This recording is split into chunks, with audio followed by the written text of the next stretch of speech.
मित्रांनो, गुळामध्ये जादू आहे. गुळाने शरीरातील कॅल्शियमची कमतरता भरून येते. याच कॅल्शियमची कमतरता प्रत्येकात असतेच. त्यासाठी हा सेंद्रिय गूळ आपण रोज सकाळची खाल्ला पाहिजे. व आपल्या जर कुक्कुटपालन करत असेल तर आपल्या त्या लहानशा कोंबड्यांच्या पिलांनाही आपण हा गूळ पाण्यात देऊ शकतो. याने या पिलांचे पौष्टिक कॅल्शियम मिळेल.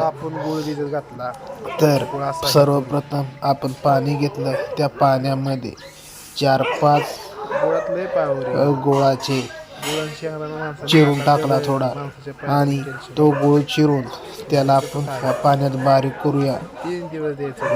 आणि बारीक केल्यानंतर हे पाणी आपण पिलांसाठी प्यायला नेऊया.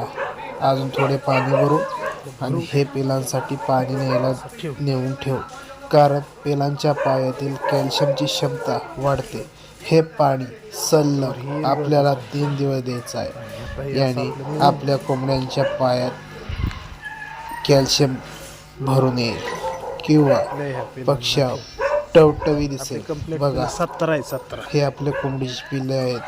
यांच्यासाठी आपण हे पाणी ठेवूया आणि फरक बघू. तर आजचा आपला डे 3रा आहे. हा आपला 3रा व्हिडिओ आहे. तरी तुम्हाला पिलांसाठी हे बघा आतलं पिलं. जर तुम्हाला पिलांसाठी कोणतं खाद्य द्यायचं असेल, याचा व्हिडिओ पाहिजे असेल तर कमेंटमध्ये व्हिडिओ खाद्य असा कमेंट करा.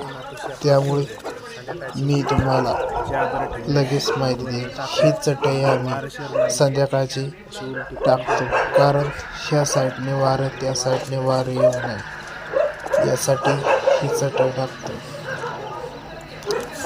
आता थोड्याच वेळात ते पिलं बघा कसे पाणी पितील, कसे उड्या मारते पिलं. अशा प्रकारे ह्या पिलांना आपण गोड पाणी द्यायचं. गोड पाण्यातच खरं ह्या पिलांचं कॅल्शियम वाढतं. बॉयलर, पोल्ट्री फार्म किंवा इतरही आपल्याकडून दळून ठेवतात, पण आपण पाणी त्यांना दिलं पाहिजे. आता हे खाद्य बघा, हे खाद्य मकाचा भुसा आहे.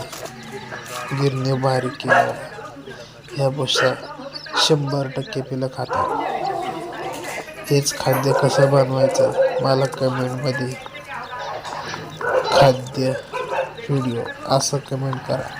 मी तुम्हाला लगेच कमेंटमध्ये सांगेन, कारण एवढ्या मोठ्या पिलांना मोठं धान्य तर खाता येऊ शकत नाही, पण बारीक मकाचा भुसा किंवा मकाचं धान्य बारीक करून हे 100% पिलं खाऊ शकतात आणि पिलांमध्ये बदलही झटपट दिसू शकतो.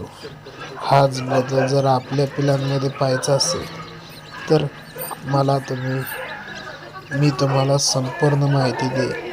ही माहिती निश्चित मी तुमच्यासाठी देईन. तर आपला हा व्हिडिओ लाईक करा, शेअर करा, सबस्क्राईब करा आणि